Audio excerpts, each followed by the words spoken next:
as you know, Christy, I'm going to ask you to say a few words about Texas. The first person there was first person I saw on television was you, actually. And you've worked great with the governor, who's terrific. And you might want to tell a little bit about the trials and tribulations, but we appreciate the job that you and everybody have done. You had people there as fast as anybody's ever seen, so really appreciate it. We all do, and maybe you could say a few words. Sure. Well, thank you, Mr. President. I want to thank you for your leadership. Texas is strong, and the people of Texas are incredibly strong. They've gone through something that is absolutely horrific, and it is heartbreaking to watch these families suffer the way that they are. As soon as this flash flooding event happened, you know, the governor has activated his emergency responders. Nim Kidd is his emergency management director, who is incredible, and has immediately worked with the local first responders to get help to individuals and get them evacuated, put requests into me. We deployed, sir, right away, as you know, because you and I were talking a lot during this time, the Coast Guard. We also had some assets out of Customs and Border Protection. Our BORTAC teams went in and helped with rescues and clearing debris so that we could get roads open and people get the help that they need. I think when I got there the most, sir, that day, as soon as I arrived on site, was getting a briefing from all the emergency responders, was just how unified they were in focusing on the fact that we're there to save lives. They were there to rescue people, find people who were still alive, and to reunify them with their family members. We as a federal government don't manage these disasters. The state does. We come in and support them, and that's exactly what we did here in this situation. FEMA went to an enhanced level immediately, but as soon as you signed the major disaster declaration, we were able to get them resources and dollars right away, just like you envisioned, through state block grants to help them with cleanup.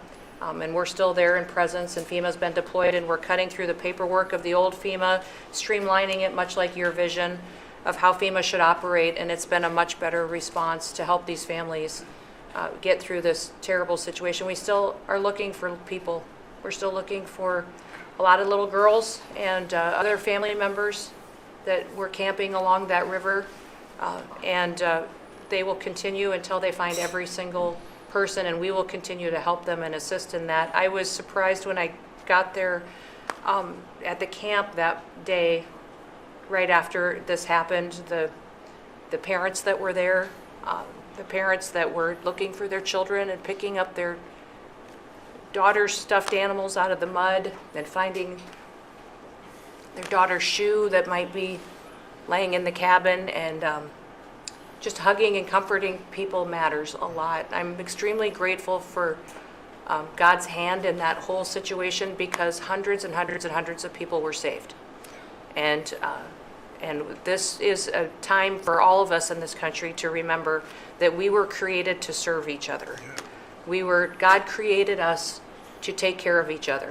And that when we do that, we are happier, we are more fulfilled, and we can walk alongside people on their worst day and help them get through it and come out the other side, knowing that we can continue to live a life that God has purposed for us. So they're grateful for you. Several times the day after the flooding, you and Melania were on the phone with me, and I want to thank you for that. And that meant the world. I was able to tell many of those folks that I had been visiting with you, and that you had said, whatever they need, Christy, let's deploy it and get it down there and be helpful. And on Sunday, when the families were waiting at a church to identify their children's bodies, Franklin Graham and I called in and prayed with the families and read some scripture with them, and he was incredible in making himself available to that as well. We'll be back down there in a couple of days and continue to do all we can, but this is an unprecedented event. It really is. There's been tragedies like this around the country, but everyone is unique in different situations, and the response the federal government had supporting the state through this, I'm proud of the people that stepped up and immediately came. The Coast Guard, when they came in, they had a difficult time even getting the aircraft in and landed. They had to try several times in the weather to get it in and deploy. And I think we've heard about, our one Coast Guard member that was responsible for saving over 165 people, but that entire crew did incredible work. And all the first responders there did incredible work. And I know people are getting tired now, but they're getting reinforcements and volunteers are showing up. And I just want to commend the governor and his team for being the leaders. And they're so thankful that you're letting them make the decisions and manage the response like it should be. And then us supporting them with the resources of the federal government. We've already deployed dollars to the state, much like the block grants that you've talked about. Right. So they're grateful for that. There's never been a wave like this outside of the breaking of a dam. Because this was almost a wave that ended up being 30 feet high, more actually. Now with the dam you can understand it, but this approached almost with that speed. When you see a dam break, it's not a pretty sight. It wipes out everything, and this is the kind of thing that built up so fast. And it's happened 2 or 3 times before over the years, but not to this extent.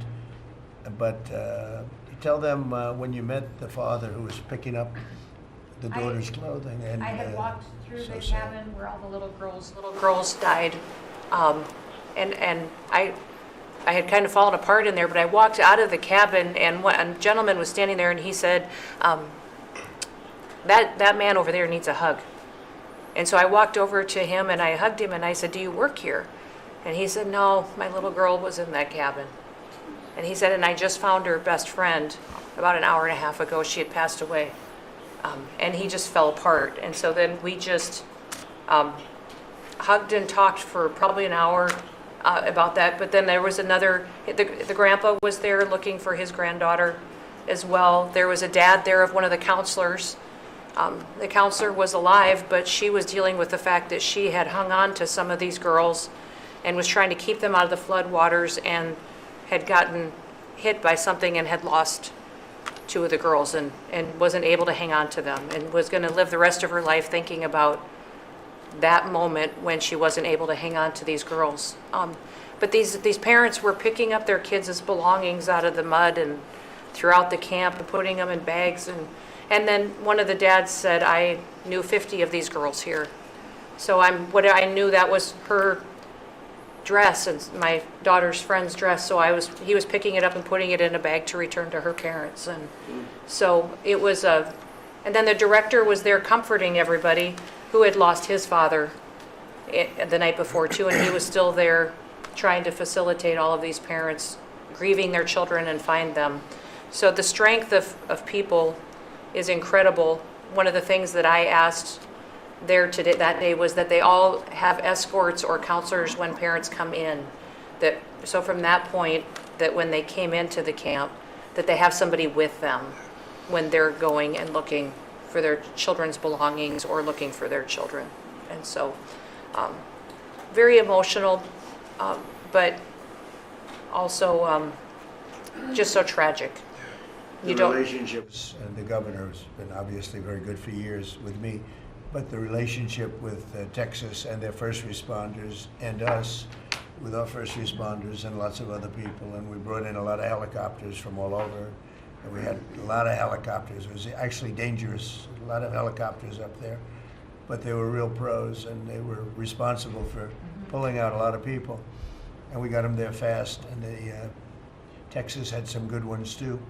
But the response has been incredible, and the fact that we got along so well, I don't know, I don't even think that's a political thing, but we got along so well, and it was so unified. I think a lot of lives have been saved. That could have been as bad as it was, and you could have lost double or triple. This thing was just really horrible. Well, congratulations on a great job, and appreciate it. I know you're going down. I'll be going down on Friday with First Lady. We'll be taking a trip, and we don't want to get in anyone's way because that's what happens. The president goes and everyone's around focused on. I don't want anyone to focus on us, but it's possible they could have somebody saved still. Yes, there's a lot of areas. It's a big area, and probably unlikely at this point, but there could be. They're thinking there could be the possibility. But what a tragic situation. A good job, and we'll see you on Friday, and we'll finish out the day here. I think you've been reading a lot about, it's a terrible topic when you talk about financial after this, but we have a big country and we've been doing very well. The tariffs, as you know, are starting to come in at record levels. Tremendous amounts of money are coming in to our country. We never did that before. We're not used to it. We only have tariffs going out. We only adhere to the rules of other nations who charge us tremendous tariffs because we were led by stupid people or people without any business sense.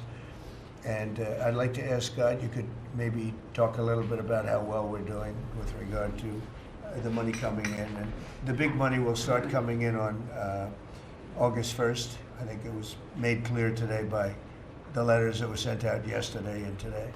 Go ahead, Chris. Yes, sir. We will have taken in about $100 billion in tariff income thus far this year, and that's with the tariffs, the major tariff not having started till the second quarter. So we could expect that could be well over $300 billion by the end of the year. We don't agree with CBO scoring, but for those who do, the CBO scored tariff income over the next 10 years at $2.8 trillion, which we think is probably low. And sir, under your leadership, we're witnessing. And they gave us no credit during this last little, the great, big, beautiful bill. I always use the word great. I add that to it because it really is what it is. It's never been anything like it, actually. And I want to thank all the Republicans that voted for it. And I want to, scold the Democrats because they're voting for tax cuts. They're voting for no tax on tips, no tax on Social Security, no tax on overtime, and many, many other things far more important than that. Great health care.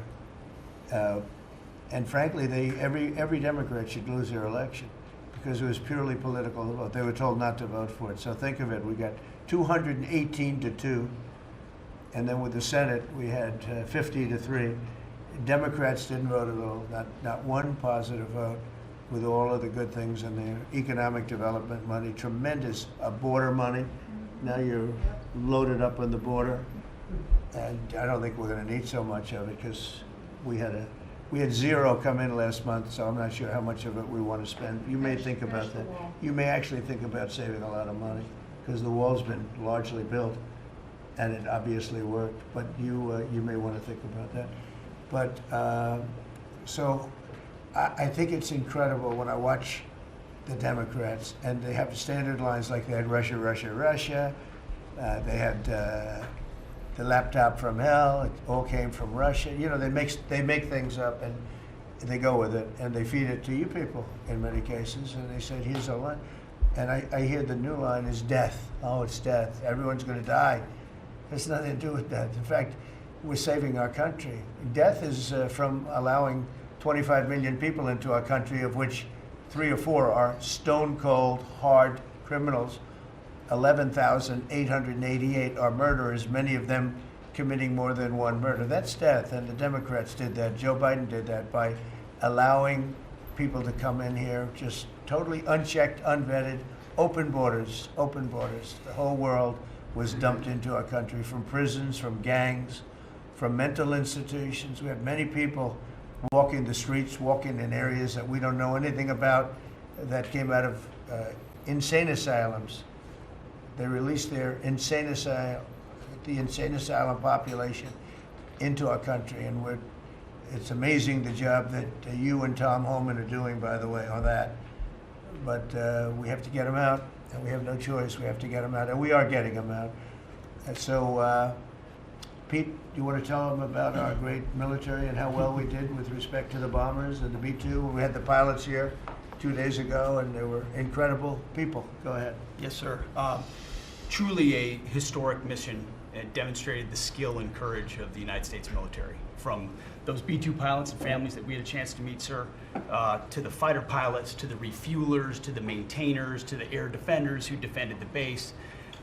What was demonstrated on the world stage was American military might and capability. And it wasn't just Fordo and Esfahan and Natanz that took notice in Iran. It was the rest of the world.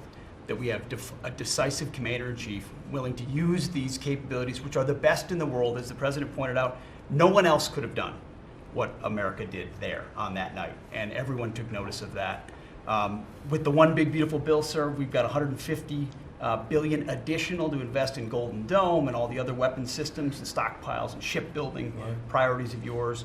Another month, another historic recruiting bump. It's not just the Army and the Marine Corps anymore, it's the Navy, the Air Force, and the Space Force, all historically ahead of where they've ever been. So historic spirit inside the military. We had a chance to be at NATO, Marco and I, and see how the world responds to us saying it's time for you to shoulder the burden and take the lead for your continent. It only happens with President Trump leading, and we're proud to be a part of what's going on at the border, sir, with now a fourth national defense area where we're helping get to that number 0 in securing the border. But that mission, Operation Midnight Hammer, re-established deterrence. It reversed what happened in Afghanistan. You saw the debacle of what Biden allowed to happen in Afghanistan and what that did to our image.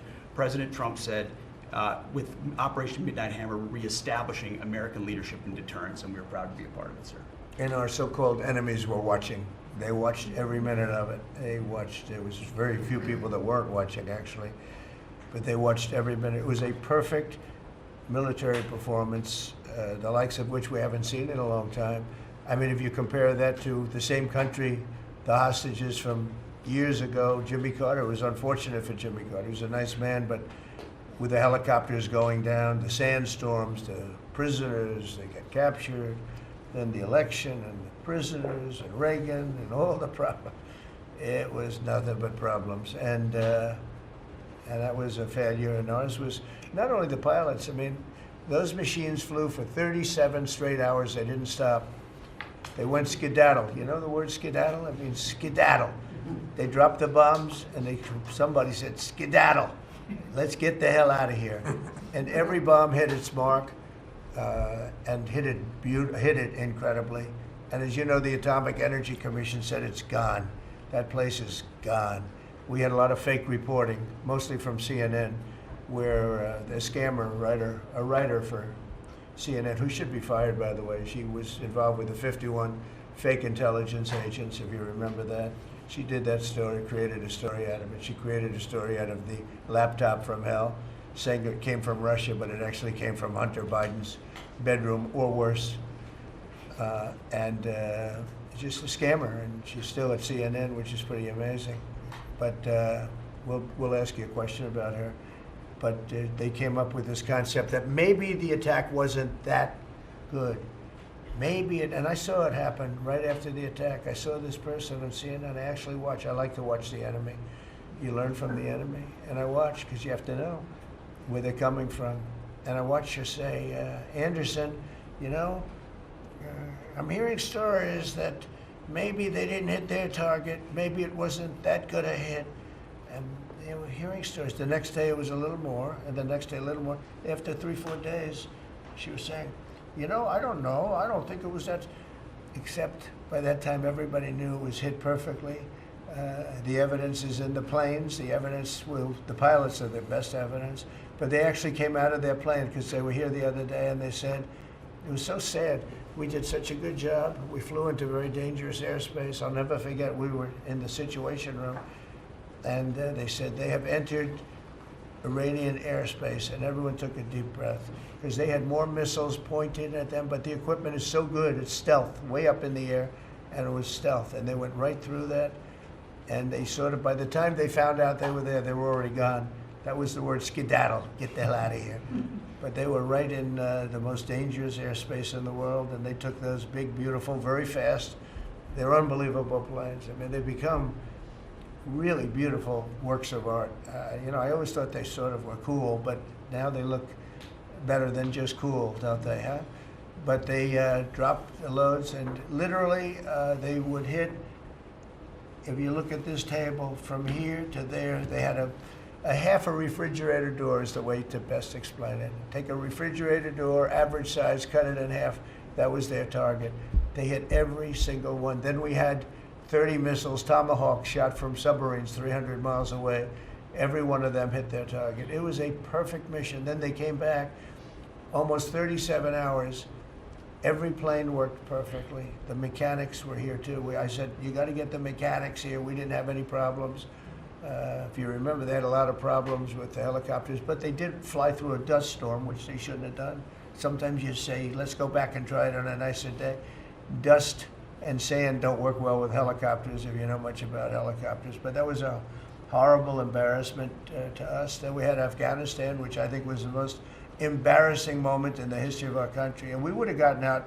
I was the one that got them down. I would have kept Bagram, the big air base, which right now is controlled by China, one among the most powerful runways in the world, thick with concrete and steel. Anything could land, and right now they were 1 hour away from where China makes its nuclear weapons. I was keeping it. Outside of that, we were leaving, and I would have been out faster than them, but we would have gotten out with strength and dignity. Instead, that was the most botched up mess I've ever seen. They left all that equipment behind, and every year they have a parade running down some third-rate street with the equipment. You know, it's supposed to be Fifth Avenue. It doesn't work. But with all that equipment that they left, they should have taken every ounce of it. I was taking every ounce. I said every screw, every bolt, every nail you take out of there. And Millie said, I remember one time, sir, we're better off leaving the equipment. Why? Well, it's cheaper. I said, cheaper? You mean it's cheaper to leave a $150 million airplane rather than flying it into Pakistan or India or someplace, or just flying it straight home? It's cheaper. Yes, sir. That's when I knew he was an idiot. Didn't take long to figure that one out. But they left all that equipment, but they left their dignity behind. It was the most embarrassing moment, in my opinion, in the history of our country. Not that we got out. We should have not been there, but that we got out the way we got out, with great embarrassment and death. You had 13 young people. I've gotten to know their families very well, but you had hundreds of people killed that nobody talks about. You had the other side. Many people were killed. Many people are walking around with no legs, no arms from that whole thing.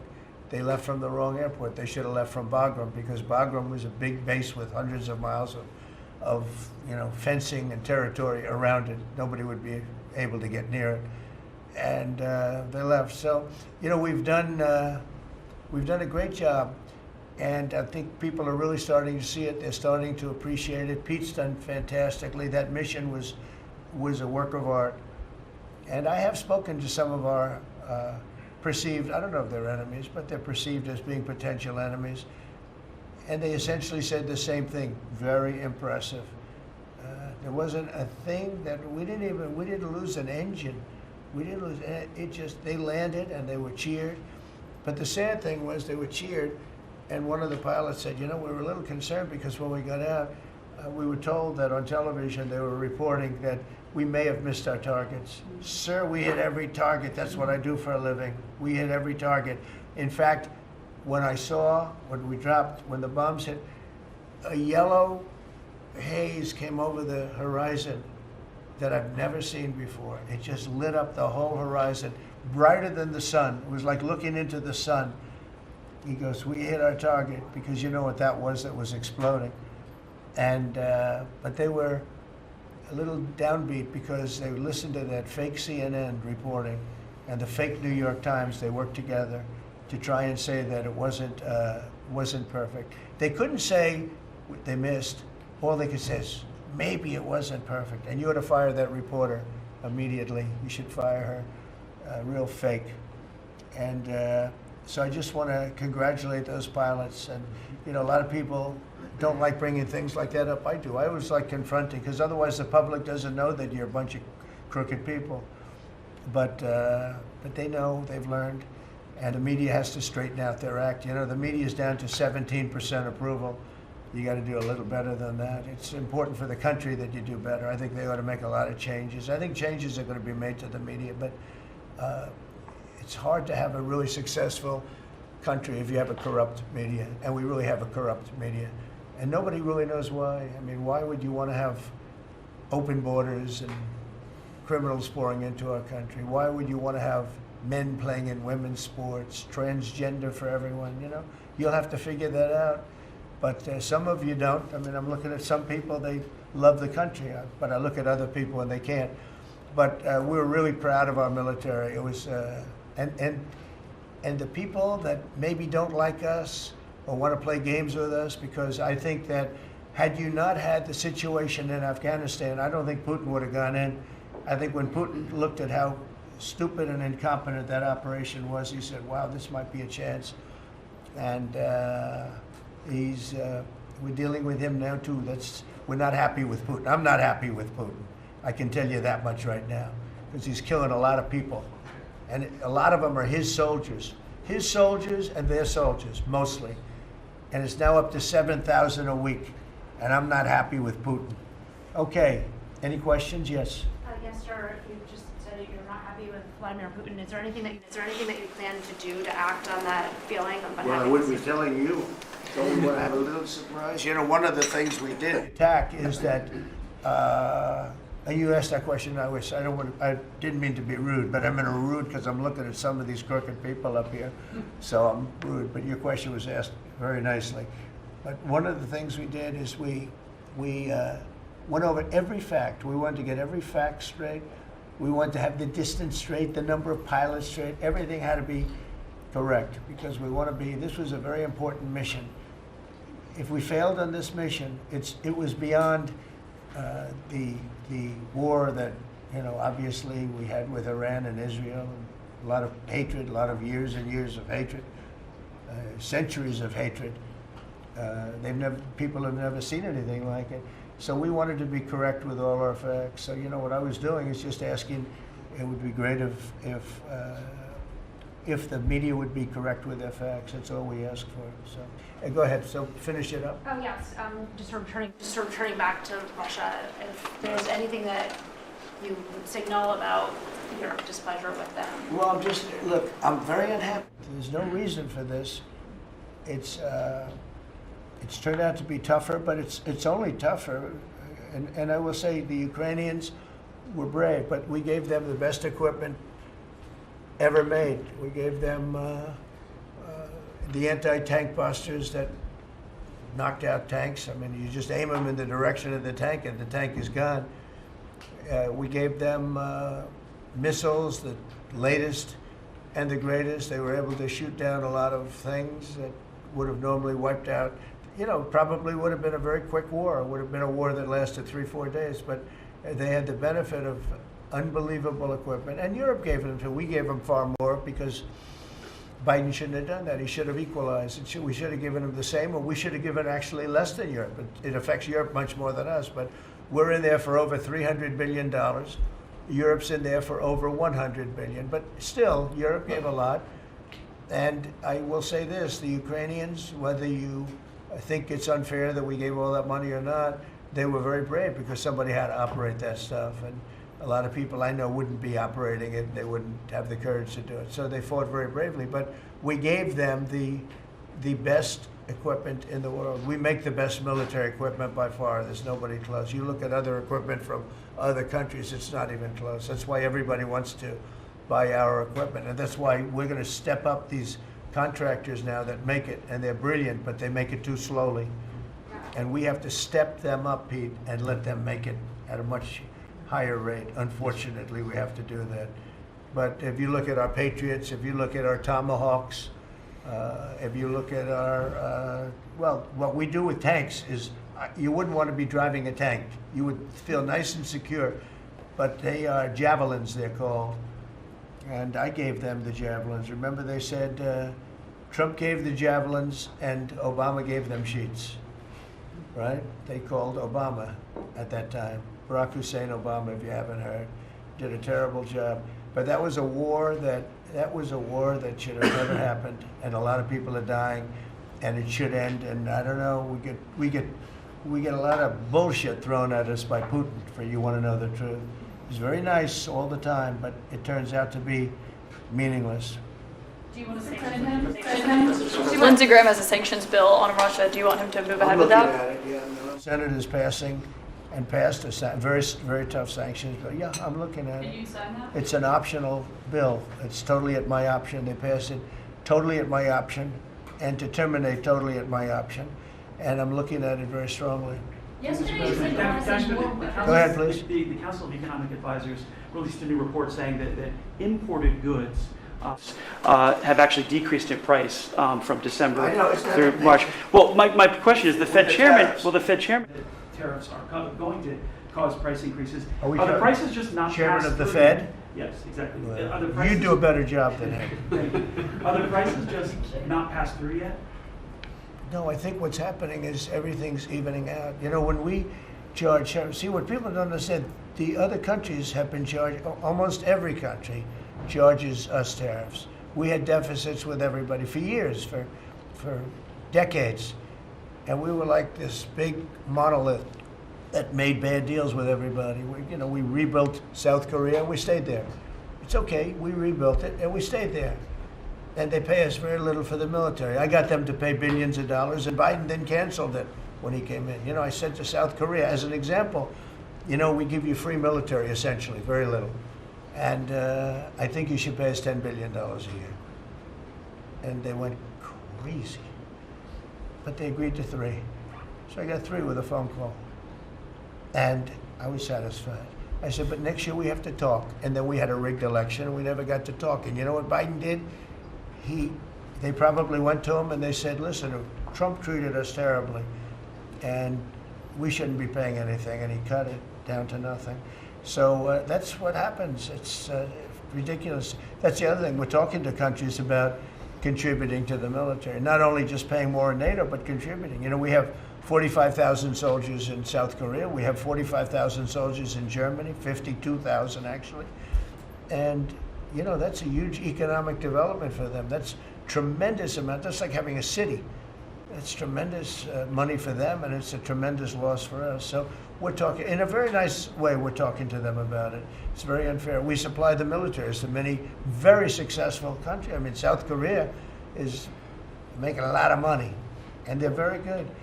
They're very good, but, they should be paying for their own military. President Trump, I'll ask you a question about Jerome Powell as well, and then a question to the Attorney General. Jerome Powell, and then I have a question for the Attorney General.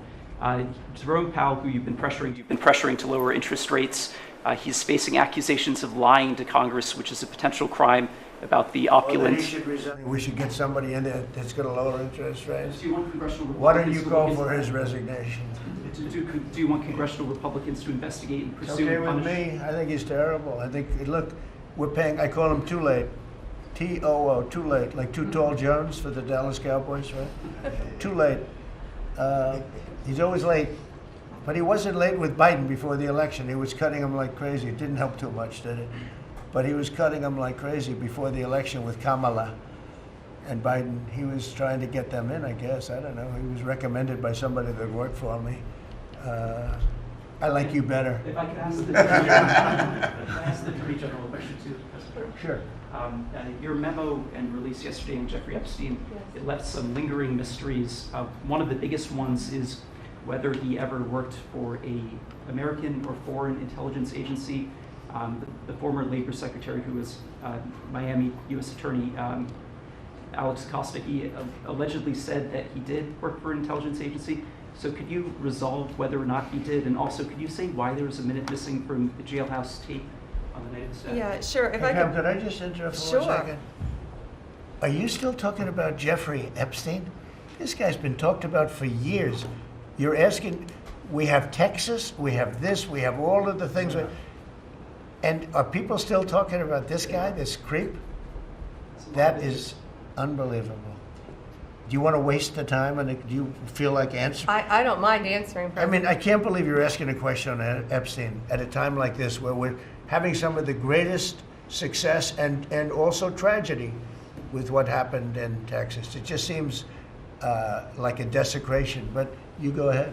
Sure. First, to back up on that, in February, I did an interview on Fox, and it's been getting a lot of attention because I said, I was asked a question about the client list, and my response was, it's sitting on my desk to be reviewed, meaning the file along with the JFK, MLK files as well. That's what I meant by that.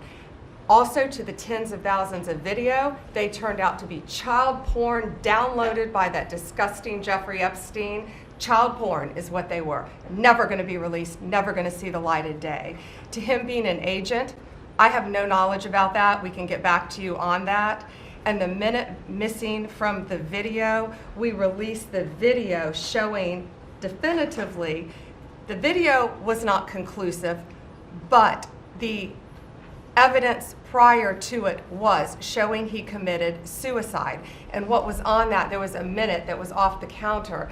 And what we learned from Bureau of Prisons was every night, they redo that video. It's old, from like 1999. So every night the video is reset, and every night should have the same minute missing. So we're looking for that video to release that as well, showing that a minute is missing every night. And that's it on Epstein.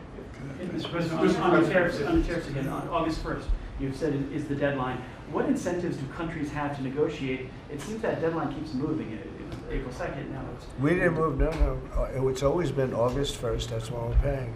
A statement was put out today, and I put it out just to make it clear. It wasn't a change, it was August 1st. We don't change very much, you know. Every time we put out a statement, they say he made a change. I didn't make a change. Clarification, maybe. No, August 1st they pay.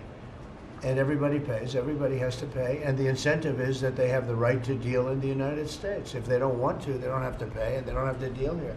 But if they want to buy and make a lot of money and sell in the United States, they have to do that. You know, if you go back and look at some of the good presidents, our country was the wealthiest, proportionately the wealthiest, from 1870 to 1913. It was an all-tariff country. We didn't have income tax. That came in in 1913. We had tariffs. And we had so much money we didn't know what to do with it.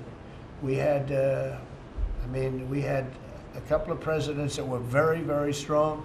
McKinley, I guess more than anybody, but he was the tariff king, but he was very, very strong. It's sort of sad.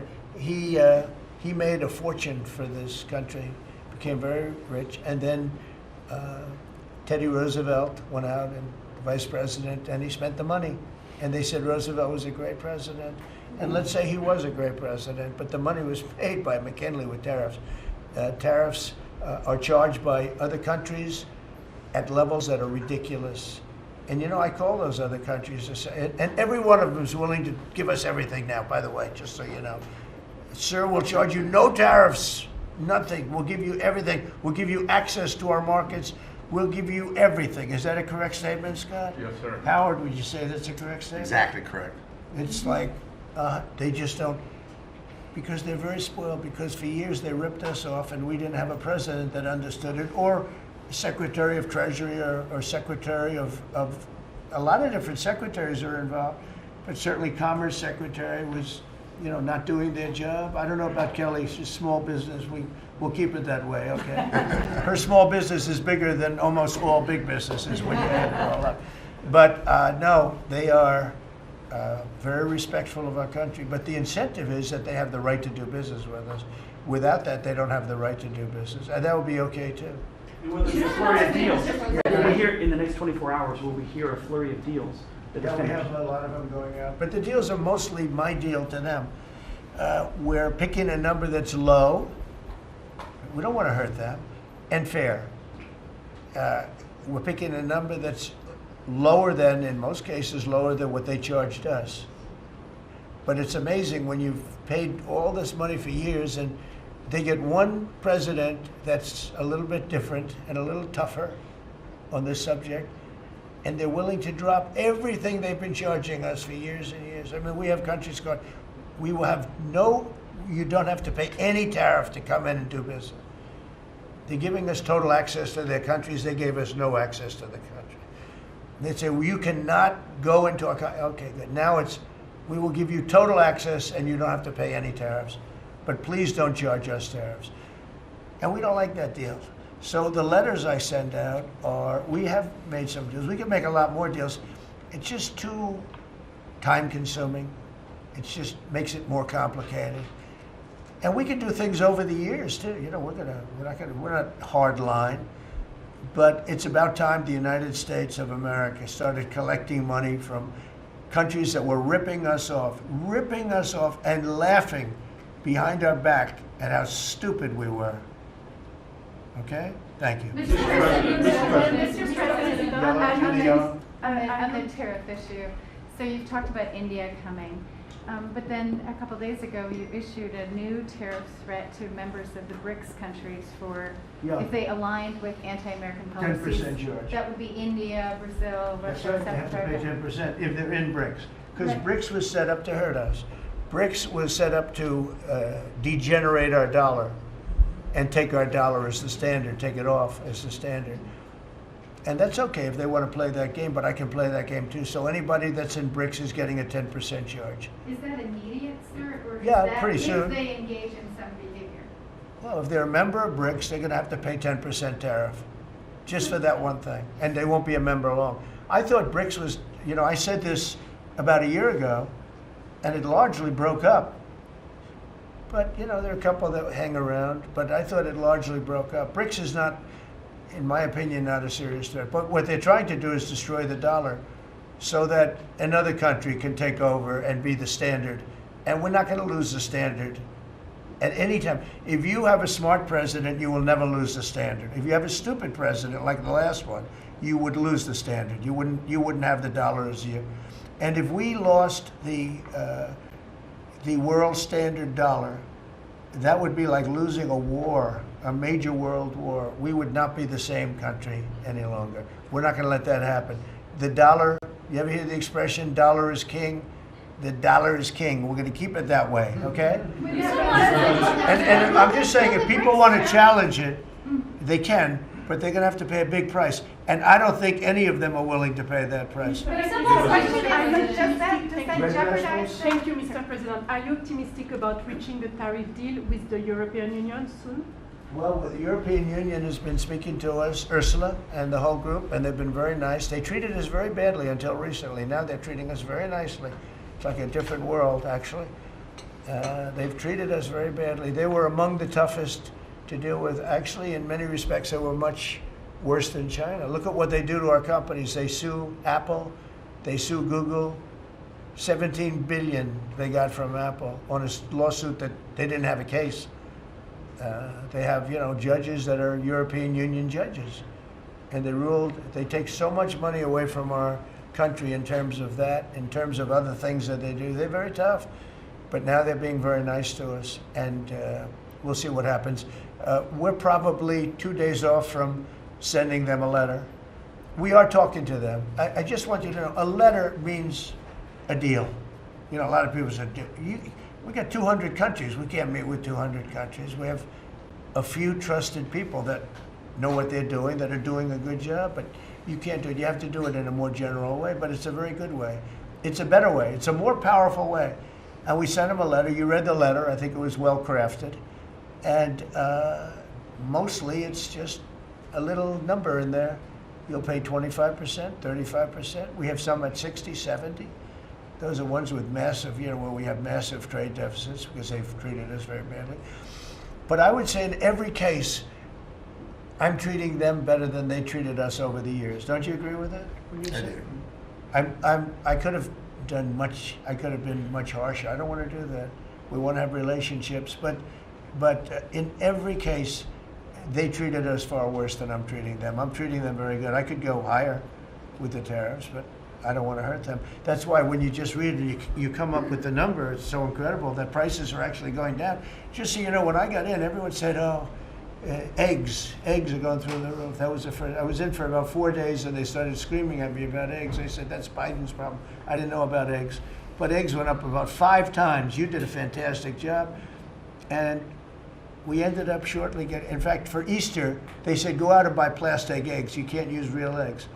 Well, we bought 200,000 eggs for the White House for the Easter egg hunt that we have at the White House, and there were eggs. We had the price down, and now the price is lower than it was before. We did a good job with eggs, but we did a good job with groceries. Our prices are down in this country. A big part of it's oil. The oil, you had a couple of places last week, you had $1.99 for oil, for gasoline. Nobody thought they'd see that. I want to get it lower if I can, but we've done a good job. You've done a very good job. Do you want to say a couple of words about that, you and Chris, about what's happening with energy? Well, absolutely, but I would say on the pricing side, President Trump, the fact that you've endorsed and supported a policy of energy dominance That sends a signal to the market that we're going to have more supply. You talked during the campaign about inflation being a country buster. You've broken in the back of inflation. In 6 months, among all the other things you've accomplished. We have no inflation. And we've got, and then heading into the 4th of July, these were the lowest gas prices at the pump in 4 years. And again, for Americans, this is like hundreds of billions of dollars that stay in their pockets because we lower the price of gas at the pump. And when we lower the price of energy, it lowers the price of food. It lowers the price of the clothes you wear. It's the biggest thing. It's the biggest thing. It's like a big tax cut. When you get energy down, every 50 cents is like a massive tax cut, and we've gotten it down much below that. You know, we had great energy, great low prices, everything else. When the election turned over, I'm trying to be nice about it. It turned over, shockingly, but nevertheless it happened. Energy started going up, and it went up really bad, and then he went back to the Trump policy. The problem was they didn't know how to do that, and he lost it. He lost that sucker. That big sucker was out of control, and his energy prices went way up, and that's what caused it. But it was also stupid spending. They spent money like, they used to use the term drunken sailors, but I won't use that term. Although it is very descriptive, I won't use that term. I refuse to use it. But they spent money at levels that nobody had ever seen before, and trillions and trillions of dollars wasted on the Green New Scam. Greatest scam in the history of our country, other than maybe Russia, that might have been. But the Green New Scam was the single greatest scam in the history of our country, and continues to be, but it's weakened badly. It's hobbling along because people are they're finally getting it. But they spent trillions of dollars on the Green New Scam, getting nothing for it. Devised by a couple of young people that weren't even good college students, you know? Not even good students. Check out their marks. Yeah? Let's ask you about the latest jobs report. No, not for CNN. Not for CNN. Go ahead. The last jobs report, in the last jobs report, Mr. President, in the last jobs report, the manufacturing jobs actually lost 7,000 jobs. When will the investments that you've been talking about have an effect Well, on they're manufacturing? building the plants now. About 7 have started. We're going to have hundreds started within a short period of time. Lee Zeldin, who may be the most important man in this room, I'm sorry, but he's the one that gets the permits, whereas he's the one that has to get the permits for the plants and the factories, and permits that used to take 5 years, he's getting in record-setting times. AI, we're leading China a lot in AI, and if we go with this, you know, I'm allowing the plants to build their own electric. I'm allowing them to become an electric utility, so they can produce their own electricity, because we need double to be successful with AI, which is the biggest thing now. We need double the electricity that we have, which is hard to believe. We need even more than that. And they're building plants with their own electricity substations. They don't have to use the grid. And anything they build extra, they're putting into the grid. So we're supplying the grid with brand new electric sources. And you know, it's funny, when they came to see me, they never even asked for that. I told them about it. The reason they didn't, they thought that was an impossibility. You're not allowed to build your own electric. These are massive investments that are being made in building electricity for their plants. And they're going to have, I think, Doug, a lot of electricity left over. And that electricity is going to be passed into the grid and give us no more, you know, like you look at California. They have blackouts and brownouts every week. They're totally out of control. They have a really incompetent governor. Where's Chris? Is he here? Do you want to speak to the subject? Yeah, I think a huge thing in the One Big Beautiful Bill, Mr. President, because of your leadership, is the ending of these subsidies, as you call them, the Green New Scam. That saves our country $500 billion over the next 10 years. But American taxpayers were paying twice. They were paying that money, $500 billion in the subsidies, and they were paying more expensive electricity price. If you subsidize something, you should at least lower the cost of it. But in this case, we were subsidizing something and paying more for it. So the One Big Beautiful Bill had two huge things: ending wasteful spending. Wind, solar, and batteries combined are 3% of U.S. total primary energy. 3%. For $1 trillion, another $500 billion coming. It's just not a good investment, hurting our businesses, hurting our consumers. And The One Big Beautiful Bill also unshackled oil, gas, and coal development in the United States, onshore and offshore. Secretary Burgum has been working tirelessly on how, by getting the government out of the way, private businesses will develop more resources in the United States, lowering costs for American consumers and making much better leverage for the United States to help our allies abroad and reduce the power of our adversaries abroad. So just a huge win on the energy front all around, and I thank you for your leadership. We're setting records now on energy, and there'll be nothing compared to what there'll be in about a year from now, but we're setting records. And wind is a very expensive form of energy. It's very bad for your beautiful surroundings, the plains and the valleys, and the birds are dying all over the place. You know, the whole thing is a disaster. They're almost exclusively made in China. Not that I have anything against China, because I don't have a great relationship with President Xi, but I asked him, how many wind farms do you have?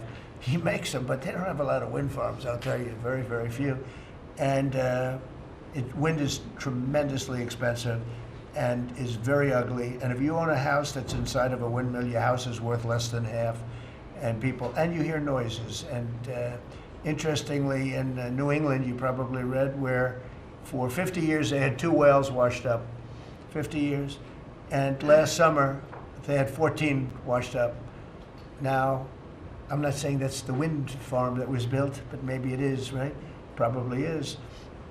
It's tremendously expensive, and it can only be done with subsidy. You know, I know a man that's in that business, and one of the biggest in the world actually runs a company that builds these stupid windmills. And he said, I hate the business because it's the only energy where you need subsidy. He said, energy shouldn't need subsidy. You should make money with energy. So wind. The other one is the solar, those big solar fields. They're taking our farmland. Our farmers are like mortified by it. They hate it. It's very, very inefficient and very ugly too. You know, probably better than a windmill, but you go around and you see all these things that are 3 miles long by 3 miles wide, and you say, what the hell is that? And it's a lot of plastic from China. It's plastic, black plastic from China. Now, we want to be smart. We're going with, look, China right now is building 58 coal-fired plants, 58 big ones. They have 62 on the books to build.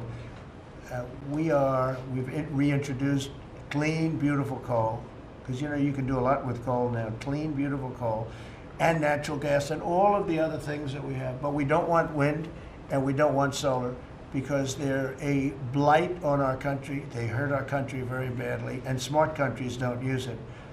Solar sounds good, I will say, and I like, on occasion, you'll see a roof which is made of solar brick, but it's a smaller use. We need the kind of thing that's going to fire up our plants, and it's not going to be wind, you know, that is very intermittent, as you probably know. But they've spent a fortune. They've spent trillions of dollars on this stuff.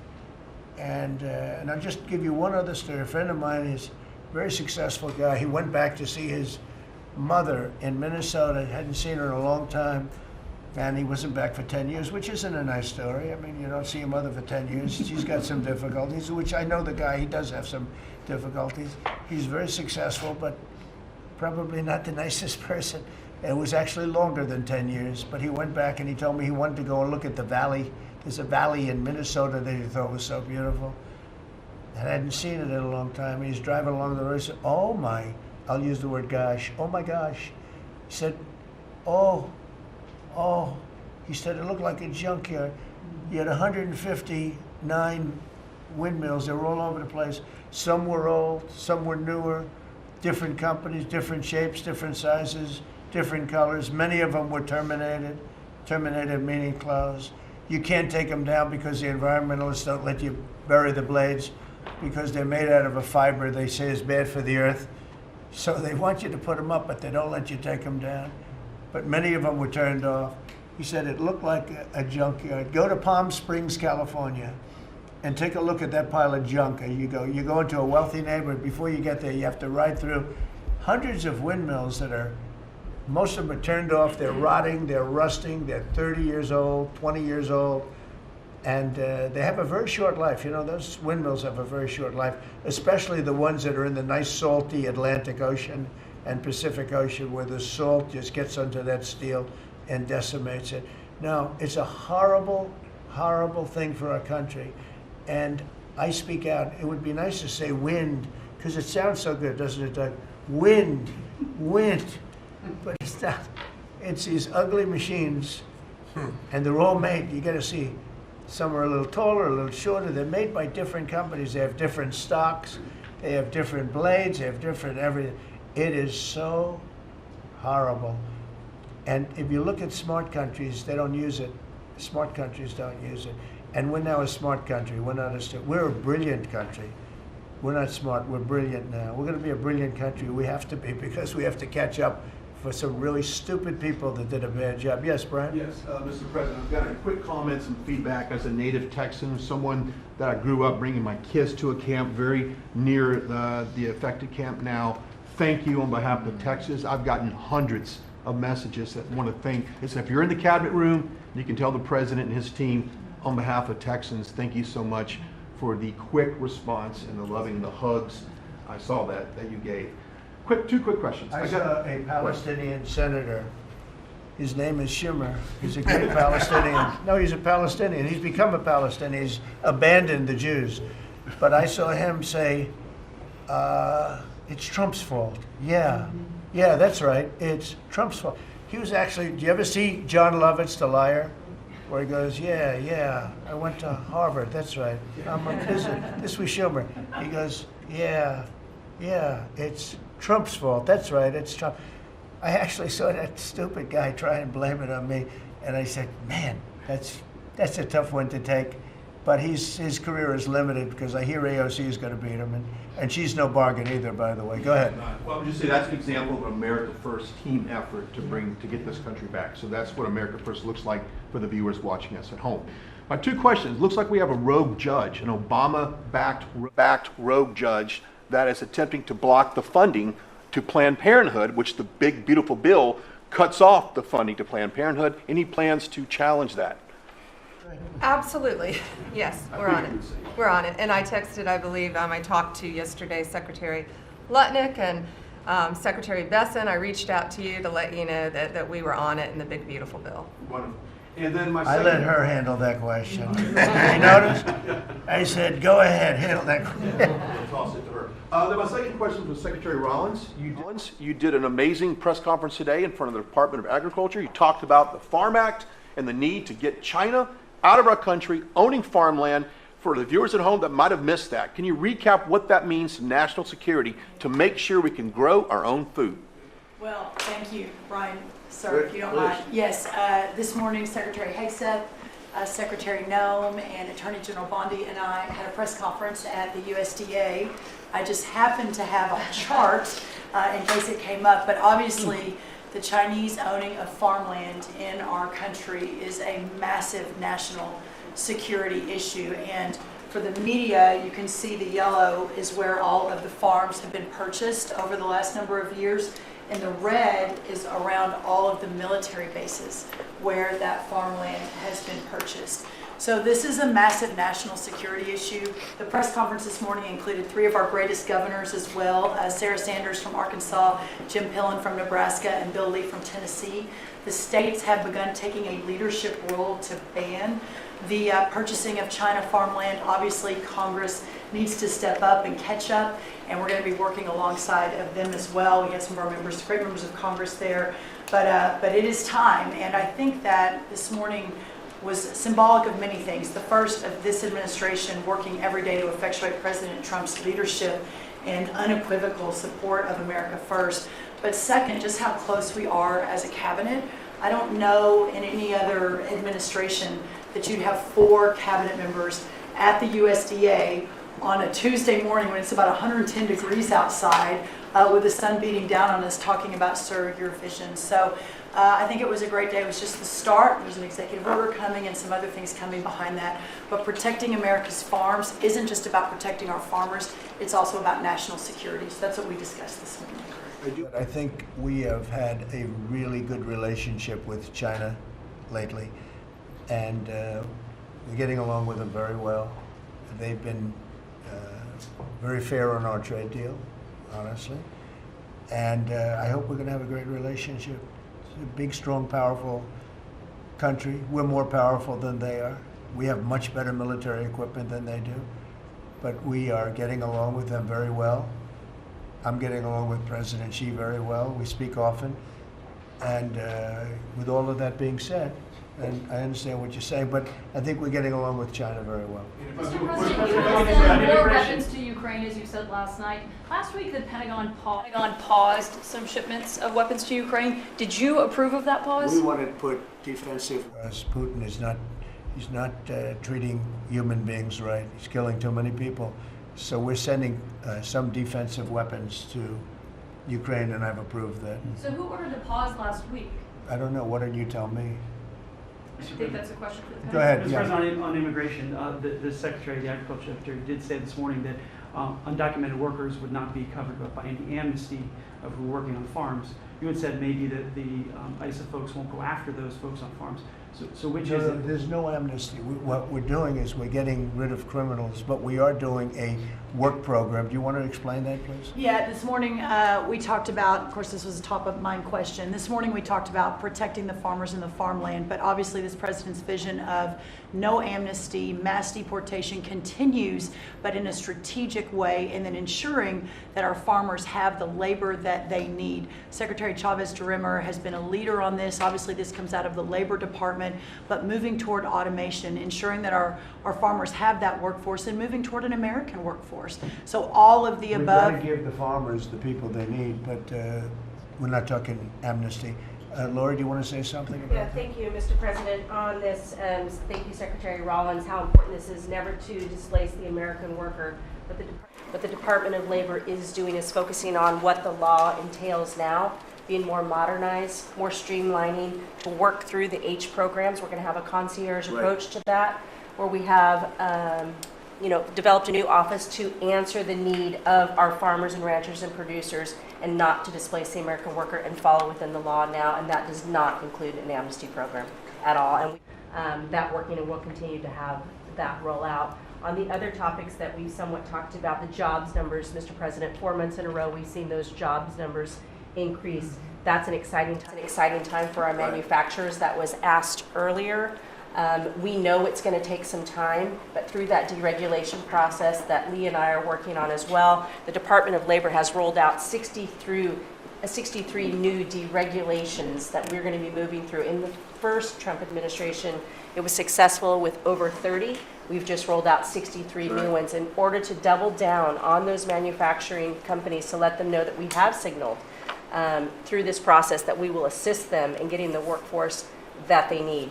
It's an exciting time. That one big beautiful bill, that was the signal to my former colleagues in Congress to get this done. It's been an important time. I spent time on the ground visiting 7 states in 9 days prior to that bill being passed, because it was the most pro-worker piece of legislation that we will ever see really in this country right now.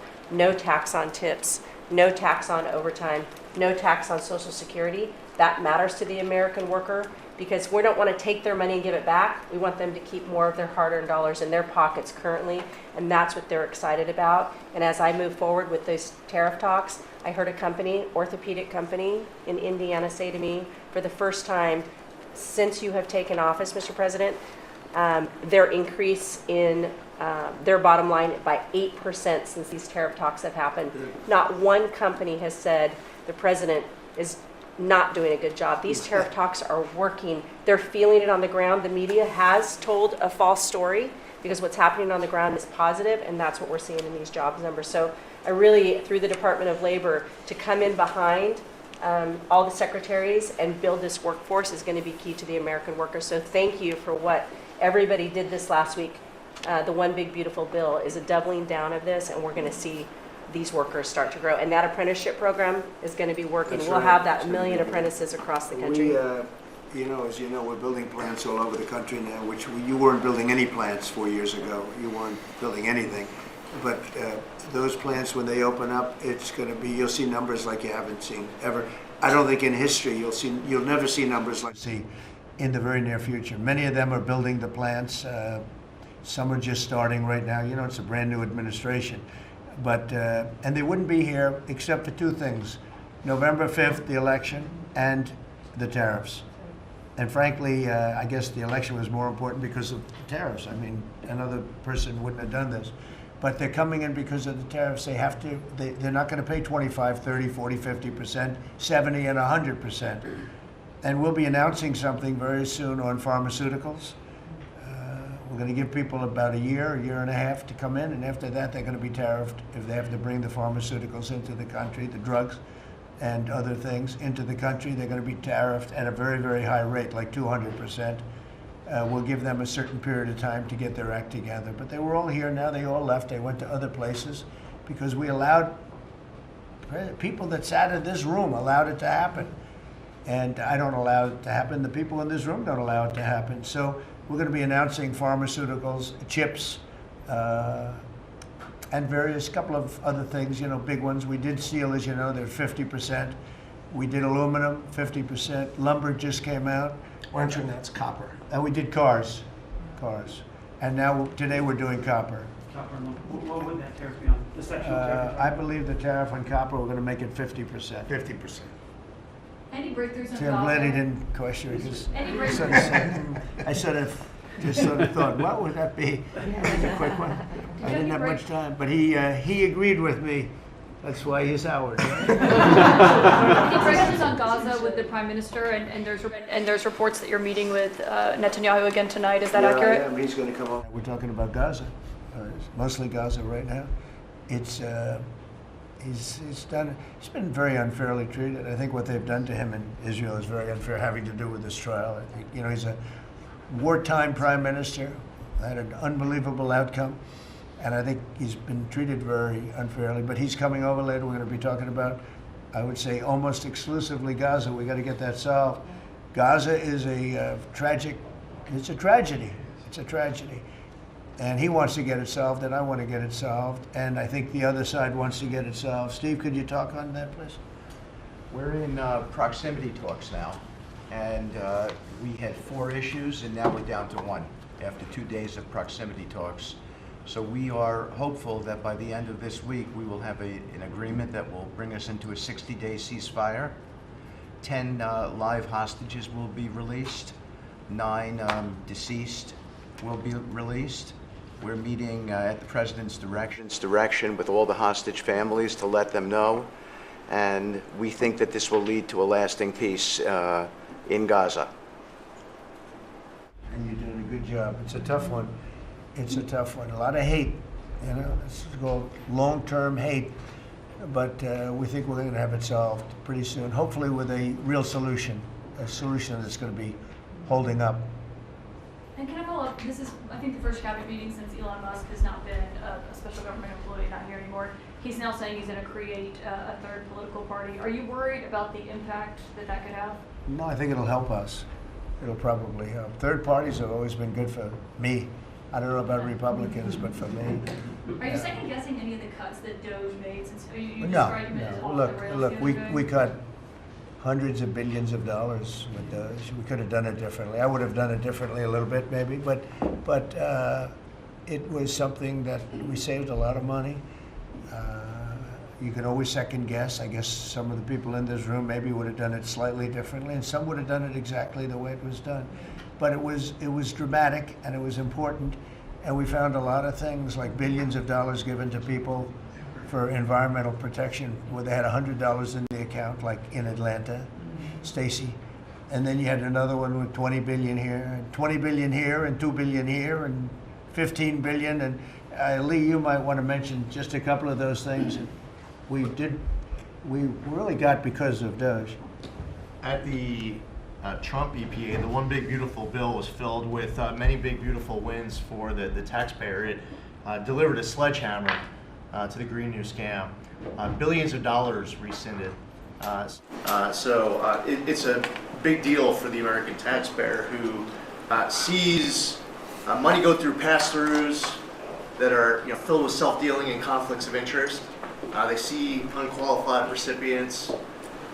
They see reduced agency oversight, and they want accountability with their tax dollars, and they got it. In the example of the Stacey Abrams connected NGO, they received $100 in 2023. They got $2 billion in 2024. They had to complete training on how to develop a budget that was put into their grant agreement. They, out of nowhere, started paying a CEO $800,000, a COO $450,000, 22 people making over 150 grand. Out of nowhere, this is tax dollars. So money go through pastors, through other pastors, through other pastors, and we lose oversight over it. And you see that it's going to former Biden officials, it's going to former Obama officials, it's going to Democratic donors. And we're not here saying we want to take money from a left-wing NGO and give it to a right-wing NGO. We want to give it back to the taxpayer. This is about us being good stewards of American tax dollars without any apology or regret. That's why President Trump was elected last November. Because there were a whole lot of people who maybe they hadn't voted Republican in a long time. Maybe they didn't even vote for President Trump the first time around in 2016, but they're regretting that vote from 2016 and they were making it right in 2024. So the One Big Beautiful Bill gave us the tools to rescind billions of dollars more. We're seeing hundreds of thousands of dollars that'll get wasted per electric vehicle as an example of this money that was going through it.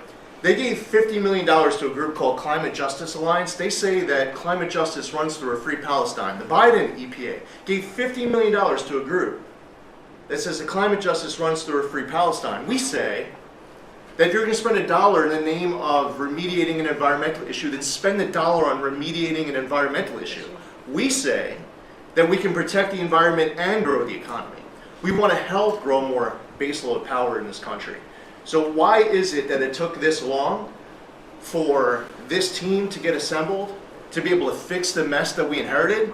But gosh, we love showing up at our jobs every single day, first thing in the morning, because all day long we get things done for the American taxpayer.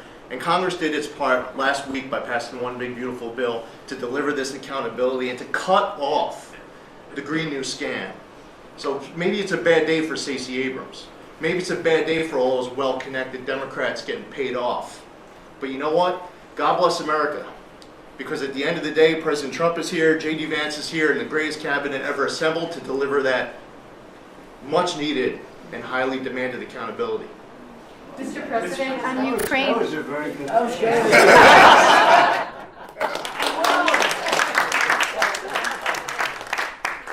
And that's from the heart. That's from the heart. On Ukraine, the Ukrainians have asked the International Court to go after Russia for using toxic chemicals in the fight.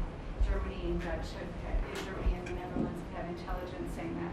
What does U.S. intelligence believe, and what do you believe about the use of chemical weapons? And would you agree that that's the case for the? Well, ask John maybe to discuss it if you'd like, John. Well, Mr. President, obviously chemical weapons, if it's documented and its use, it's illegal. It's against all international laws of armed conflict and treaties. And obviously I can't share in this room with this audience the intelligence that I can share with you privately, but obviously you're not going to stand or allow for any violations of international law by anyone. That's right. Thank you. Could I ask Sean to Department of Transportation, Sean Duffy, former great congressman, very popular, decided to go out and make a couple of bucks. He made a lot. And he got bored with that, though. He likes serving people better, the people. And could I ask you to just discuss a very important subject to me, and that's the modernization of our equipment at airports so that planes aren't crashing into each other and bad things don't happen. It should have been done many years ago. We were going to do it, and then the election precluded that, unfortunately. But we're doing it now. Could you tell them where we are? Yeah, if I can start with Newark. You guys all covered what happened in Newark. We had outages for a couple of 30-second outages a couple months ago. We have, in 2 months, Mr. President, it's historic speed, laid new fiber lines for communication and tested those in the next month. So those new lines for the Philly TRACON that controls the Newark airspace, they're up and running, lightning fast speed. June was the most on-time June ever in the history of Newark for air travel. So that's going incredibly well. By the way, we shouldn't have dealt with this because Joe Biden and Pete Buttigieg had moved the center from New York to Philadelphia. They didn't test the lines. They didn't do the work. which is what brought us all these problems. But in the big beautiful bill, we got $12.5 billion. This is a historic investment in air traffic control.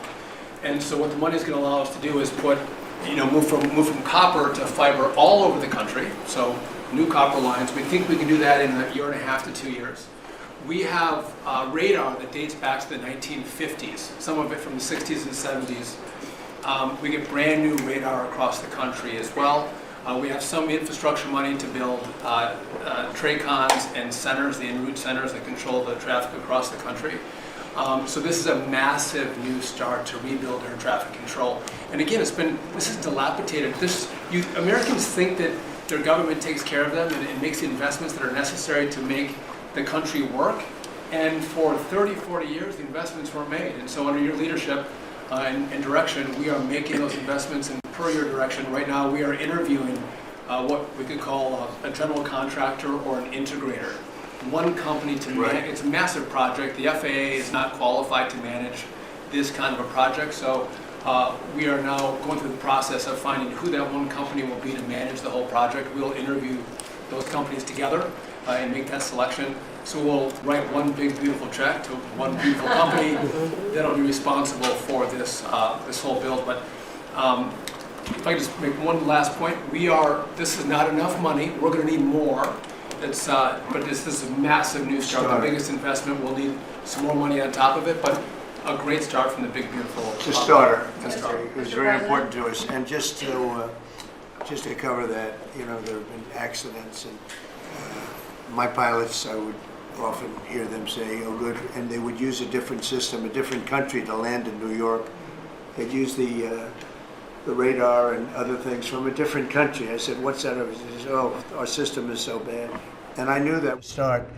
And Boot Edge came in, and what they did was so crazy, because they hooked it copper into fiber, into steel, they had all different systems. They had hundreds and hundreds of contractors, different contractors for different airports. They spent billions of dollars, and they made the system worse, because you can't hook copper into fiber. It doesn't work that way. You just can't do it.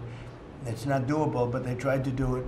Didn't work out too well. And in the end, it was just a complete disaster. We want to have one great company. Now, Raytheon's going to bid, IBM's going to bid. We have 5 or 6 bidders that really are good and do this stuff. And we want one, because I know about overruns. I look at the railroad out in California, headed up by one of the worst governors in our country, who I used to get along with, actually, but he's just, when you lose 25,000 houses, and you would have had your cities burned down. If we didn't step in, Los Angeles would have been burned to the ground. But you look at that, and I said, I really know how to build, and you got to have one guy, one contractor, one great one, whether it's IBM or Raytheon is good, but you have 4 or 5 that are really, really great, and they're all bidding against each other. But you don't want to have one doing the wire, and one doing the digging, and one doing the demolition, and then they're all saying, they all blame each other because they're saying they were late, and therefore you have to pay me millions of dollars more money. I know the system so well. And we're going to have a great company do the whole thing. We're going to get a fantastic price. Maybe we'll get them, they're very big and very strong, and maybe we'll get them to make a contribution toward getting it done at the right price. But we're going to have a great system. When we finish, we will have the best system on earth, done by one of the 2 or 3 best companies. There are only a few companies can do this. This is not. But if you would have seen what this other group did, they were going crazy. They had, I heard 3,000 contractors, and then when it all came together, guess what? It didn't work. It's a disaster. So we're going to have in a pretty short period of time, so it'll take us about 2 years to build it, and we'll have a contract given out probably over the next couple of months. We have some great bidders, some great companies that want to do the job. You're going to have great air traffic control. Yes, can I just make one last point on this? So the last administration signed a contract with an American company to fix the copper to fiber, and that contract was a 15-year contract. The system is failing today, but that's how idiotic and incompetent the last administration was. And under your leadership, we're saying, listen, we don't have time. We don't have 15 years. We don't have 5 years. We have to do it right now. And so the president always talks about on time and on budget. We have embraced that. We are going to be on time and on budget. And by the way, you mentioned a train out of California. Stay tuned for, probably give us 5 days and you'll have an answer on what's going to happen with the $4 billion that we potentially have invested on a train that's going to go nowhere. It's going to be $120 billion that'll never connect San Francisco to LA. Again, the last administration wasted so much money on projects that never work. If you're going to have high-speed rail, you're going to invest billions, we should actually have high-speed rail in America, not boondoggles that fund political friends and allies and family. They had from San Francisco, inside of San Francisco to inside of Los Angeles. Should have never been built because airplanes do it better. And you could drive it. You could drive it. No problem with driving it. The roads aren't even crowded. So they were going to do this, somebody's idea. Somebody got paid off a lot of money and they started it. It was going to cost a very small amount of money. And it ended up costing literally hundreds of times what the original. And now what they did is they said, well, going into the city is too big a deal. So we'll leave it 25 miles short of the city. So now they're leaving it. They're not going to finish it, really. It's not the same project. So now they're leaving it outside of San Francisco and outside, short of each. They just want to get it done, and it's, I've never seen cost overruns. You know, if you have a cost overrun of 10%, you should be ashamed of yourself. 20%, you should not do any more jobs. This is a cost overrun of 2,000%, something like that. It's unlimited, and it's not finished. And maybe it will never get finished. And I told Sean, look at it from every standard, but we don't want to, you know, we have federal money going into that, and it's like throwing it out the window. So whatever you can do to stop it. $15 billion and not one track has been laid. 15 billion, 16 years into the project, not one track. Mr. President, on New York, you're the most prominent Republican in the country from the city. What do you want to... Anywhere else? Well, I don't want to be a wise guy. Perhaps I got it. Maybe Marco. But how do you want Republican voters in the city to vote in the upcoming mayoral election? Should they vote for Eric Adams? Should they vote for Sliwa? Should they pick someone else? Look, number one, you have a communist running, and you shouldn't vote for him. He's a disaster. He's leading. He's got the Democrat nomination because that shows you where the Democrats have gone. He actually wants to take over the grocery stores of John Catsimatidis, who's a great guy, a rich guy, grocer, does a good job, wants to take over. He actually called me the other day. He's concerned his stores are going to be taken from him, and they won't be run like John runs them, believe me. He runs a good operation, but he actually said he wants to run his own grocery stores.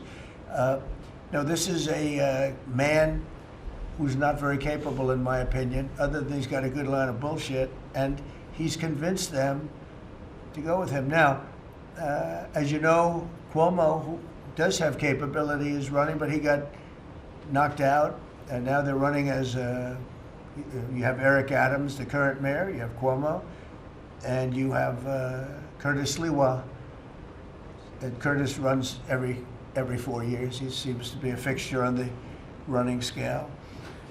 But you know, it's I'm not getting involved. But I can tell you this: I used to say we will not ever be a socialist country, right? Well, I'll say it again: we're not going to have. If a communist gets elected to run New York, it can never be the same. But we have tremendous power at the White House to run places when we have to. We could run D.C. I mean, we're looking at D.C. We don't want crime in D.C. We want the city to run well. Susie Wiles is working very closely with the mayor, and they're doing all right. I mean, in the sense that we would run it so good, it would be run so proper. We'd get the best person to run it. The crime would be down to a minimal, would be much less. And you know, we're thinking about doing it. To be honest with you, we want a capital that's run flawlessly, and it wouldn't be hard for us to do it. And we've had a good relationship with the mayor, and we're testing it to see if it works. But New York City will run properly. We're going to bring New York back. I love New York. You know, I loved New York for a long time. Then we had a bunch of crooked people in there. You have an attorney general who's a total stone cold crook. New York State, Letitia James, a total crook.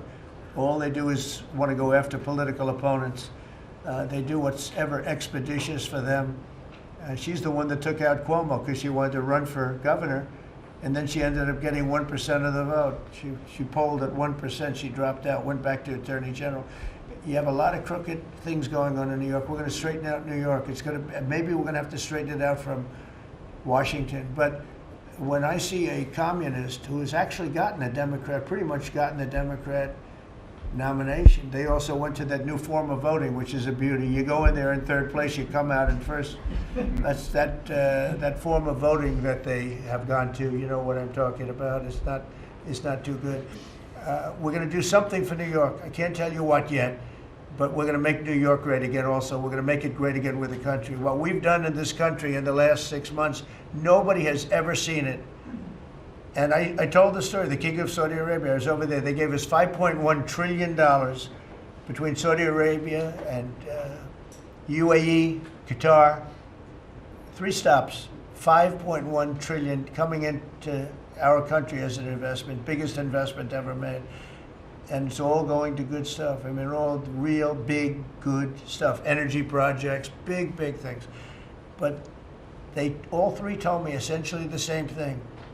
We thought your country was dead, and now you've got the hottest country in the world. We're right now riding the hottest country. We all, and you can all be proud of it. We're in the hottest country. This is the hottest country in the world. There's nobody close.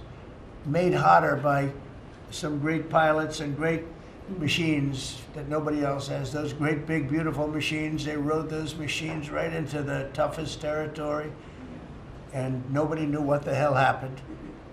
And then they hit their targets perfectly, and it was complete and total obliteration. And that's why that war ended, Steve. They told me that's why the war ended. The war ended when they saw that, it was over. And we're very proud of it. But we have the hottest country in the world right now, from a country that was close to dead. And if I didn't win, if you would have had the other person win, we all know who she is, whether it was she or Biden, they're the same. He may have been more competent than her, and that's hard to believe, right? But if you had that ideology in, I don't believe you would have had a country anymore. I think you would have had a country that was broken up. But we had a dead country. Now we have the hottest country in the world, and everybody knows it, and everybody said it. Mr. Vice President, do you have anything to say? Well, thank you, Mr. President. I just want to say that I'm very proud of the whole team. I think everybody has worked together. You see Pete and Marco and Steve working on some of the diplomacy, Christy and Pam working on the border. We just have a really, really solid team, and we've done a lot of good work. And in particular, I want to congratulate the White House staff led by the President on getting the One Big Beautiful Bill passed. Yeah. I was personally skeptical, sir. I never told you this, but I was skeptical we'd be able to get that thing done by July 4th. We did it because we worked together and we worked very well. So it's an honor to be a part of it, but I'm really proud of you guys for doing a great job. The beautiful thing about it, it had something for everyone. That's right. Most people said it had to be broken into 7 bills. It's so big. The problem was that some of those 7 have nothing for anyone, but they had to be done for, you know, sometimes you have to do things for the country that aren't necessarily popular. We had a couple of them, and that wouldn't have worked. So the One Big Beautiful Bill, many people said it could never be approved. Too big, too everything, is too much. But it had something very big and very important for everyone, and it's great for the country. And remember, the Democrats have come up with a false narrative, you know, just whatever. It's just a line that they send to everybody and that they print. I think in the case of this, it's death, death. Everyone's going to die. I heard that. Everyone's going to do just the opposite. Everyone's going to live. What we're doing is saving our country and making it much bigger, better, and stronger than it ever was. I'd like to ask, Marco's been doing such a great job. Do you have anything to say? Well, it's just going through a list here, Mr. President, and I think the Vice President's pointed out to the great team you have, but and all these achievements that have happened domestically. But you think about it, under your leadership, we prevented and ended a war between India and Pakistan. NATO's now at 5% for the first time ever, the highest numbers ever. A peace deal between the Democratic Republic of Congo and Rwanda. A 12-day war that ended with an American operation that we're the only country in the world that could have done. hopefully pretty soon, a peace deal between Azerbaijan and Armenia. The entire Middle East and the infrastructure of it has the potential now to change because of Syria and Lebanon, and it hasn't even been 6 months. True. It hasn't even been 6 months, so it's a a great lot. testament to your leadership in this team. Well, thank you very much, and you've done a fantastic job. Could I just ask Linda, she's involved in so much, she's so talented and so good, and she's working on a couple of little things like Harvard, who was given $5.5 billion over a short period of time. We caught him on that one, it's crazy, but you're working on so much, you want to bring education back to the States. How are you doing? Well, absolutely, and thank you for the opportunity. I think on the big, beautiful bill, what we saw, was school choice, that's finally on a national basis at the state level, but there are opportunities now for scholarships, more and more of them for kids who are in failing schools. It's going to be a big turnaround. I think one of the biggest accomplishments we had over the past week was the University of Pennsylvania with the Title IX ruling that Leah Thomas was stripped of her title. Riley Gaines and Paula Scanlon and other women who have stood, so strong against men and women's sports.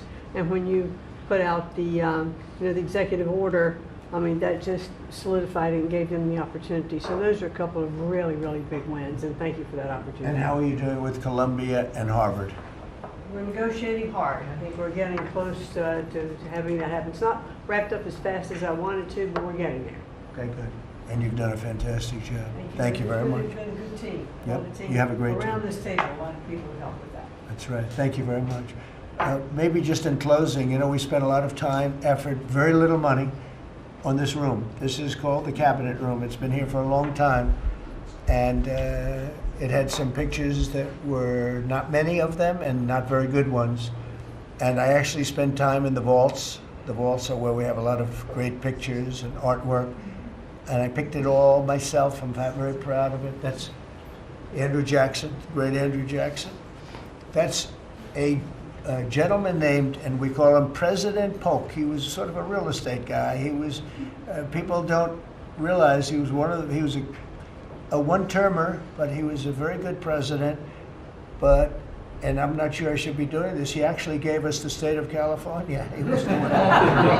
He was the one that opened it up. So I'm not sure, maybe he won't be there for long. But if you notice, the frame is the exact same size almost as the other one is Andrew Jackson. So that was a part of the reason too, I have to be honest. But Polk was actually a very good president who's got the same frame that I needed, okay? And up here you have the original George Washington right behind the light.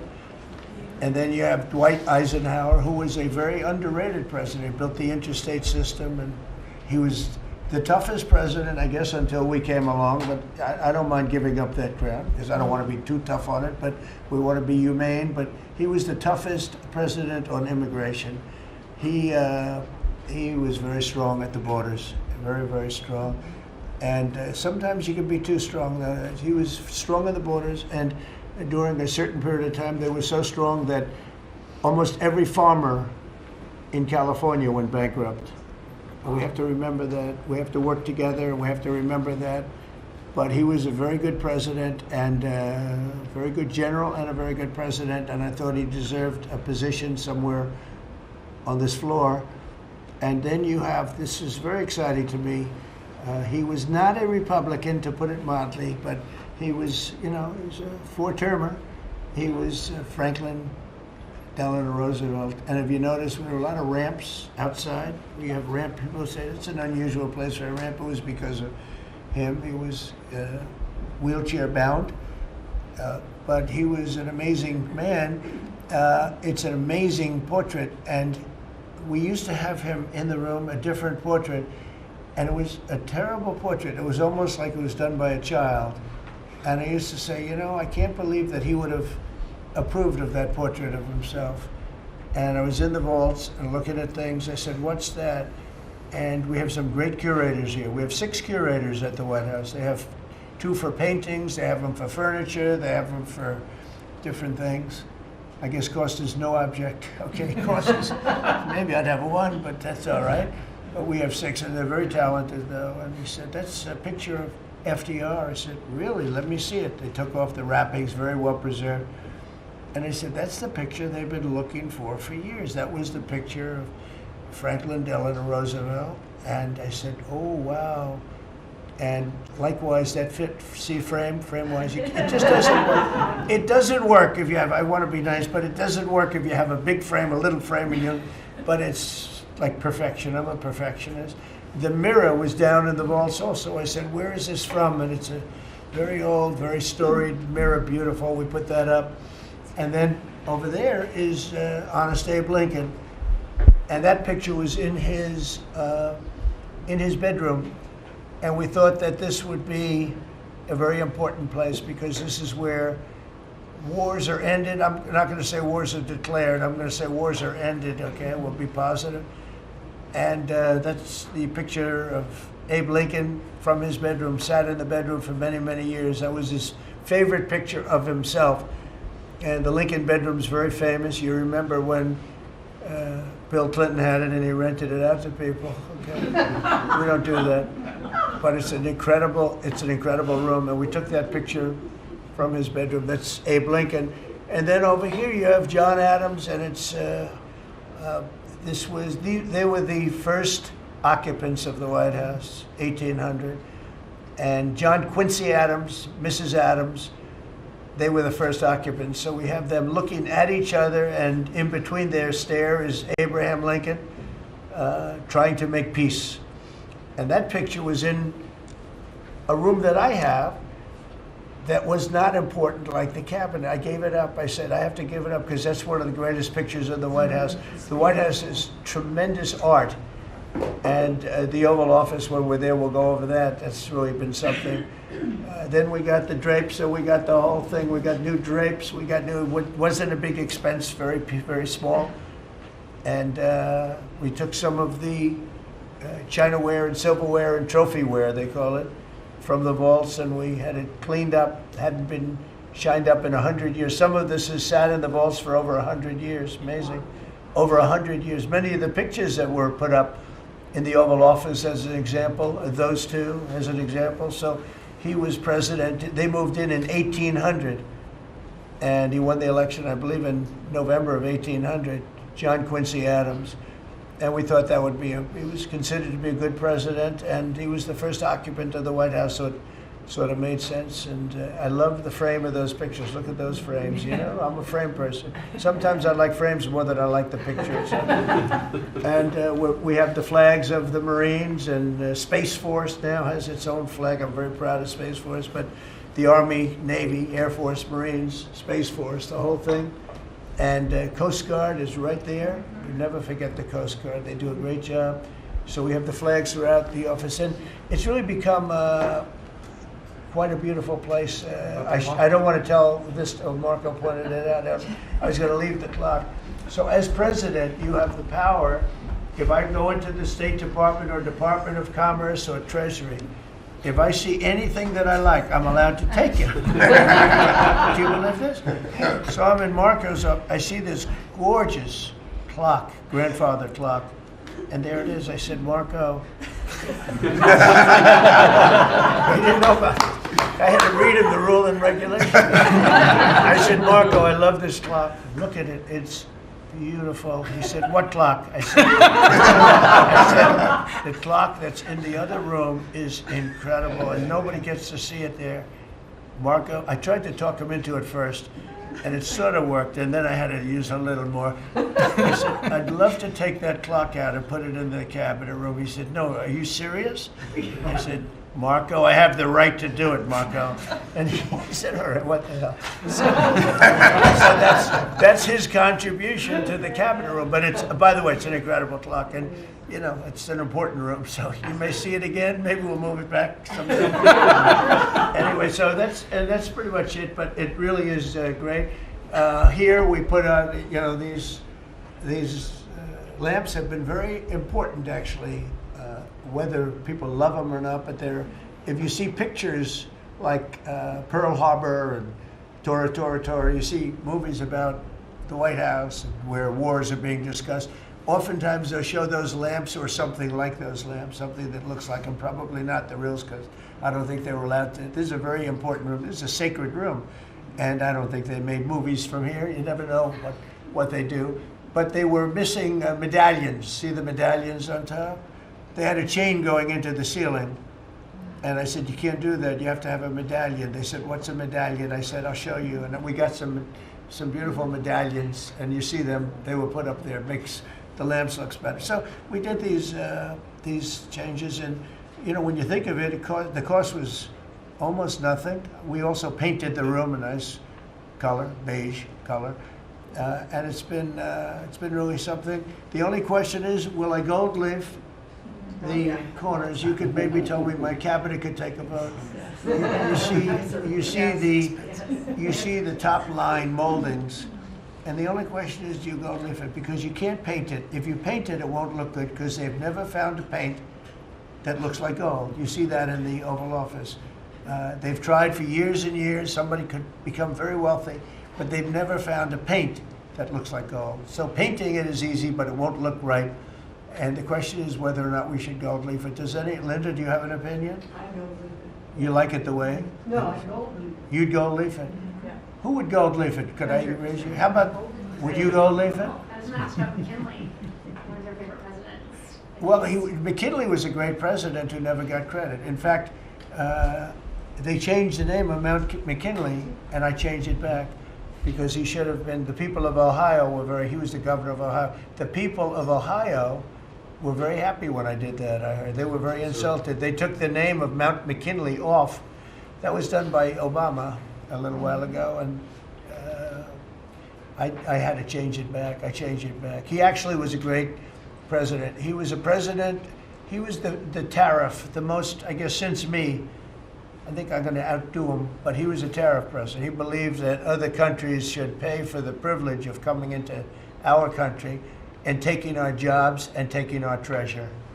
That's the way he explained it. They took our jobs and they took our treasure, and for that they should pay.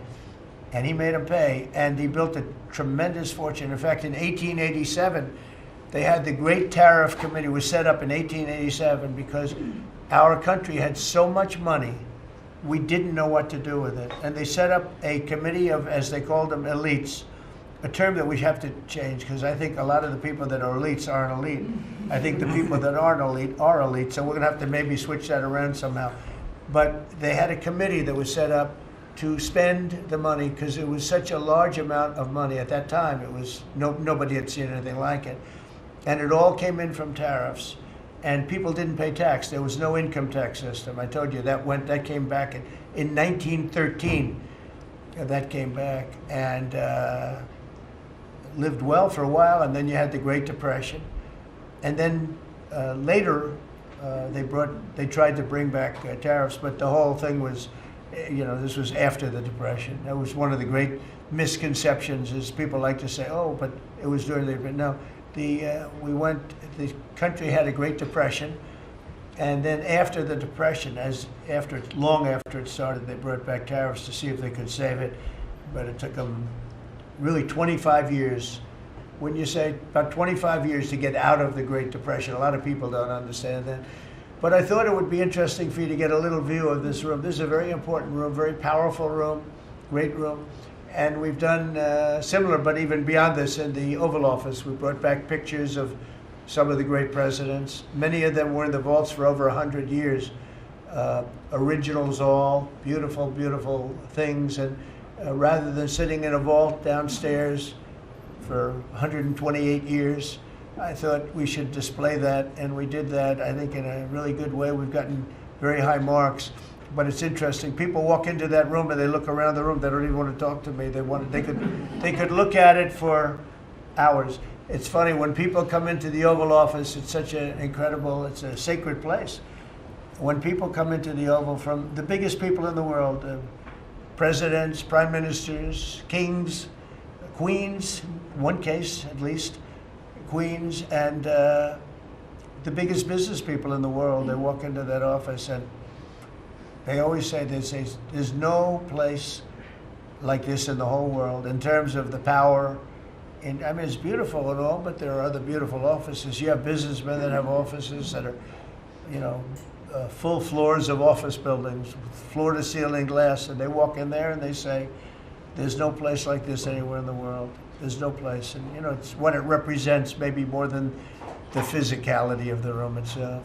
So it's an honor to have you all, media. It's an honor to have you. I just want to say we have a fantastic cabinet. Every one of them is a star in my book. And if they're not, I'll let you know about it. I don't I'll throw them to the wolves. I'll throw them to the wolves in 2 seconds, because our country comes first, right?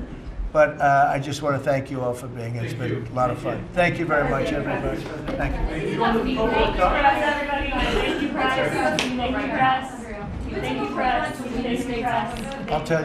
I'll tell you some other time. Thank you. Are you going to the Golden Cup? Are you going to deliver the trophy? Yeah, I will. Are we talking about next week or in a year? Sunday. I'm going to go. You're going to bring the trophy. I'll be with going you? to the game. Are you Yeah, delivering the trophy? I'm going to deliver it. They have it in my office. Yes, I know. You're right. You're giving it up? No.